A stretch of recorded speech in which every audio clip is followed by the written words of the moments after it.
அனைவருக்கும் வணக்கம். மீன ராசினியர்களுக்கு 60 வருடங்களுக்கு பிறகு வரும் மிக முக்கிய அமாவாசை. அதிசயம் ஆனால் உண்மை. அந்த வகையில் மீன ராசினியர்களுக்கு இந்த ஆவணி அமாவாசையான இன்றைய நாளில் நீங்கள் என்ன செய்ய வேண்டும், என்ன செய்யக்கூடாது, என்ன செய்தால் என்ன மாதிரியான நன்மைகள் எல்லாம் ஏற்படும், குறிப்பாக மீனராசினியர்கள் ஆவணி அமாவாசையான இன்றைய நாளில் இந்த 7 விஷயங்களை கட்டாயம் தவிர்ப்பது நல்லது. அந்த வகையில் இன்றைய நாளில் நீங்கள் இதை செய்தால் உங்களுடைய வாழ்வில் ஏற்பட்டு கொண்டிருக்கும் கஷ்டங்கள் அனைத்தும் நீங்கி கட்டுக்கட்டாக பணம் வந்து சேரக்கூடிய ஒரு தருணமாக இந்த ஆவணி அமாவாசை அமையிருக்கு. அந்த வகையில் மீனராசினியர்களுக்கு என்ன மாதிரியான நன்மைகள் எல்லாம் ஏற்பட இருக்கு, கிரக நிலைகளின் ரீதியாக அமையிருக்கும் சாதகங்கள் என்ன, பாதகங்கள் என்ன, மேலும் என்ன மாதிரியான நன்மைகள் எல்லாம் உங்களுடைய வாழ்வில் ஏற்பட இருக்கு என்பது குறித்தான முழுமையான பதிவை தான் இந்த வீடியோல விரிவா பார்க்க போகிறோம். அந்த வகையில மீனராசினியர்களை பொறுத்த வரைக்கும் இந்த ஆவணி மாதத்தினுடைய சிறப்பு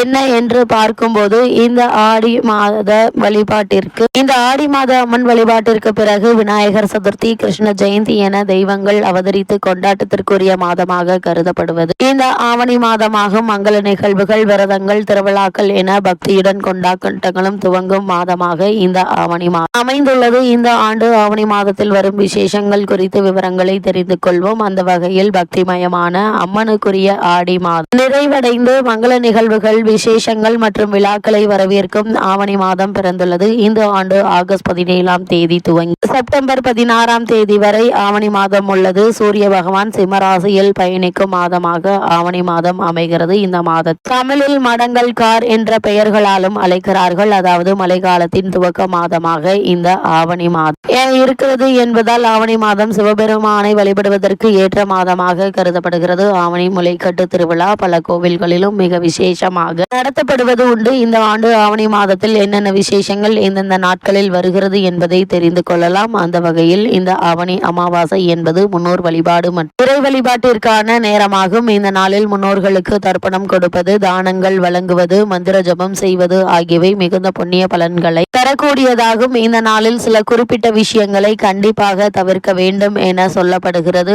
ஆவணி மாத அமாவாசை இந்த ஆண்டு எப்போது வருகிறது, இந்த நாளுக்கு என்ன சிறப்பு, இந்த நாளில் என்னென்ன விஷயங்களை தவிர்ப்பதால் முன்னோர்களின் சாபம் ஏற்படாமல் தவிர்ப்பதுடன் பித்ரு தோஷத்திலிருந்து விடுபட முடியும் என்பதை தெரிந்து கொள்ளலாம். அந்த வகையில் இந்த மாதத்தில் அமாவாசை என்பது மிக முக்கியமான வழிபாடு மற்றும் விரத நாளாகும். அதிலும் ஆவணி மாதத்தில் வரும் அமாவாசை மகாலயபட்சத்திற்கு முன்பு வரும் அமாவாசை என்பதால் மிகவும் முக்கியமானதாக கருதப்படுகிறது. இந்த நாளில் பித்ருக்களுக்கு தர்ப்பணம் கொடுத்து வழிபடுவதால் பித்ருதோஷத்திலிருந்து வழிபடுவதன் முன்னோர்களின் ஆசைகளும் கிடைக்கும். அதனால் ஆவணி மாத அமாவாசையை பிதுர் மாசம் அமாவாசை என்று குறிப்பிடுவார்கள். இந்த நாளில் பெண்கள் துர்கா தேவியை வழிபட்டால் அவர்களின் கணவரும் பிள்ளைகளும் நீண்ட காலம் வாழ்வார்கள் என்பது நம்பிக்கை. இந்த ஆண்டு ஆவணி மாத அமாவாசை ஆகஸ்ட் 22ஆம் தேதி வெள்ளிக்கிழமை வருகிறது. அன்றைய தினம் பகல் 12:54 மணிக்கு துவங்கி ஆகஸ்ட் 23ஆம் தேதி பகல் 12:29 வரை அமாவாசை திதி உள்ளது. இந்த நாளில் பித்ரு தர்ப்பணம் செய்வது, பிராமணர்கள் மற்றும் ஏழைகளுக்கு தானம் செய்வது, புனித நதிகள் நீராடுவது ஆகியவை மிகுந்த புண்ணியம் தரும். அதே சமயம் மிக முக்கியமான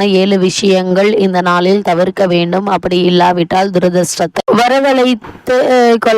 வரவழைத்துக் கொள்வதுடன் முன்னோர்களின் கோபம் மற்றும் சாபத்திற்கும் ஆளாக வேண்டியிருக்கும். அமாவாசையில் என்னென்ன விஷயங்களை தவிர்க்க வேண்டும் என்பதை தெரிந்து கொள்ளலாம். அந்த வகையில் இந்த ஆவணி அமாவாசையான இன்றைய நாளில் இந்த 7 விஷயங்களை தவிர்ப்பது மிக மிக நல்லது. அந்த வகையில் முதலாவதாக அசைவத்தை தவிர்க்க வேண்டும். அமாவாசை நாளில் பித்ருக்கள் நம்முடைய வீட்டில் வருவதாக ஐதீகம். அதனால் அன்று உடல், மனம் ஆகிய சுத்தமாக இருக்க வேண்டும். இந்த நாள் அசைவம், முட்டை, மீன், மது போன்றவற்றை சாப்பிடுவதை தவிர்க்க வேண்டும். இது முன்னோர்களின் ஆத்மாக்களை அவமதிப்பதற்கு சமமானதாகும். இதனால் சைவ உணவுகளை சமைத்து முன்னோர்களுக்கு படைத்து நாமும் சாப்பிட வேண்டும். இதனால் அவர்களின் ஆசைகளை பெற முடியும். அதே போல் இரண்டாவதாக தர்ப்பணத்தை தவிர்ப்பது நல்லது. இந்த நாளில் சிரார்த்தம், தர்ப்பணம் ஆகிய சடங்குகளை தவிர்க்கவோ அலட்சியம் செய்யவோ கூடாது. இது மிகவும் தீமையான விளைவுகளை ஏற்படுத்தும். முன்னோர்களுக்கு செய்ய வேண்டிய காரியங்களை தவிர்ப்பதால் வாழ்க்கையில் தடைகள் ஏற்படும். பெரிதாக பூஜைகள் செய்து வழிபட முடியாவிட்டாலும், அந்தணர்களை வைத்து தர்ப்பணம் கொடுக்க முடியாவிட்டாலும் எளிமையாக வீட்டிலேயே எள்ளும் தண்ணீரும் இறைத்து வழிபட வேண்டும். மிக முக்கிய 3 விஷயம். மூன்றாவதாக நீங்கள் தவிர்க்க வேண்டியவை என்ன என்று பார்க்கும்போது, முக்கிய முடிவுகள் எடுப்பது, மங்கள பொருட்கள் வாங்குவது ஆகியவற்றை அமாவாசை அமாவாசை நாளில் தவிர்க்க வேண்டும். தங்கம், வெள்ளி போன்ற விலை உயர்ந்த பொருட்கள், ஆடம்பர பொருட்கள், ருத்ராட்சம், எந்திரம் போன்ற பூஜை பொருட்கள், ஆடம்பர பொருட்கள் ஆகியவற்றை வாங்குவதை தவிர்க்க வேண்டும். இந்த நாளில் புதிய விஷயங்களை துவங்குவதும் புதிய முடிவுகள் எடுப்பதும் அபசகுணமாக கருதப்படுகிறது. நான்காவதாக நீங்கள் தவிர்க்க வேண்டியவை என்ன என்று பார்க்கும்போது, இன்றைய நாள் அமாவாசை என்று கொண்டைக்கடலை, கீரை, பார்லி, முள்ளங்கி, சுரைக்காய், வெள்ளரிக்காய், பழைய உணவுகள், பாகற்காய் போன்ற உணவுகளை சாப்பிடுவதையும் சமைப்பதையும் தவிர்க்க வேண்டும். இது முன்னோர்களின் ஆன்மாக்களை அவமதிப்பது போல் ஆகிவிடும். இந்துக்களின் நம்பிக்கைகளின்படி இந்த உணவுகளை அமாவாசையில் கண்டிப்பாக தவிர்க்க வேண்டும். அமாவாசை அன்று ஆன்மீக சுத்தம், முன்னோர்களின் மரியாதை ஆகியவற்றை பாதுகாப்பது மிகவும் அவசியம். ஐந்தாவதாக நாம் தவிர்க்க வேண்டியவை என்ன என்று பார்க்கும்போது, அமாவாசை அன்று ஆன்மீக சுத்தம், முன்னோர்களின் மரியாதை ஆகியவற்றை பாதுகாப்பது மிகவும் அவசியம். அதனால் இந்த நாளில் நகம் வெட்டுவது, முடி வெட்டுவது, நம்மை அழகுபடுத்திக் கொள்ளும் செயல்களில் ஈடுபடுவது ஆகியன எதிர்மறை ஆற்றலை இருப்பதுடன் பித்ரு தோஷத்திற்கு ஆளாக்கிவிடும். ஆறாவதாக அமாவாசை அன்று தலைக்கு எண்ணெய் தேய்ப்பதையும் எண்ணெய் தேய்த்து குளிப்பதையும் நிச்சயம் தவிர்க்க வேண்டும்.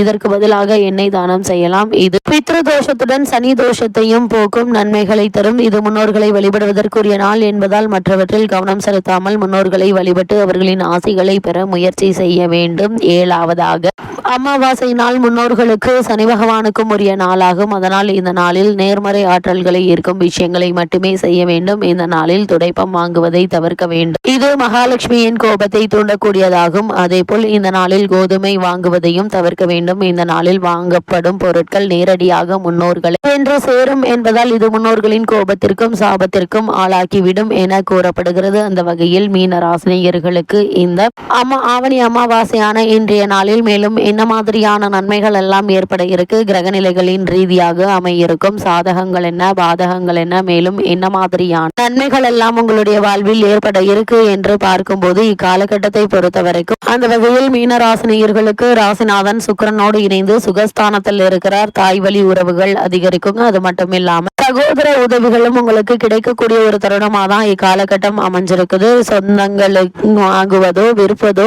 சொத்துக்களை வாங்குவதோ விற்பதோ எளிதாக இருக்குங்க. லாபம் கிடைக்கும். அதே போல் நீங்கள் வேலை பார்க்கும் இடத்தில் சிரமங்கள் குறையும். அலட்சியம் செய்தவர்கள் உங்களை தேடி வந்து உதவக்கூடிய சிறு மாற்றங்களை செய்து வணிகத்தில் வெற்றி காண இருக்கீங்க. உங்களுடைய ராசிக்கு 12 சனி ராகு இணைந்தாலும் குருவினுடைய பார்வை இருப்பதால் விரயங்கள் குறையுங்க. அது மட்டும் இல்லாம எதிர்காலத்திற்கென்று சேமித்து வைக்கக்கூடிய ஒரு சூழலும் உருவாக இருக்கு. இக்காலகட்டங்களில் எதிர்பாராத பல முன்னேற்றங்கள் உங்களுடைய வாழ்வில் ஏற்படக்கூடிய ஒரு தருணமாக தான் இக்காலகட்டம் அமைஞ்சிருக்குது என்பதை கிரகங்களுடைய சஞ்சார நிலைகள் தெளிவாகவும் உறுதியாகவும் எடுத்துக்காட்டுதுங்க. இத்தருணங்களை பொறுத்த வரைக்கும் மீன ராசினியர்களுக்கு கிரக நிலைகளின் ரீதியாக கூறப்படும் பரிகாரம் என்ன என்று பார்க்கும்போது, இக்காலகட்டங்கள்ல முன்னோர்களுக்கு திதி தர்ப்பணம் கொடுத்து வழிபடுவது மட்டும் இல்லாமல் வீட்டிற்கு அருகாமையில் உள்ள திருக்கோவிலுக்கு சென்று தீபமேற்றி வழிபடுவதும் எண்ணற்ற நன்மைகளை உங்களுடைய வாழ்வில் ஏற்படுத்தும்.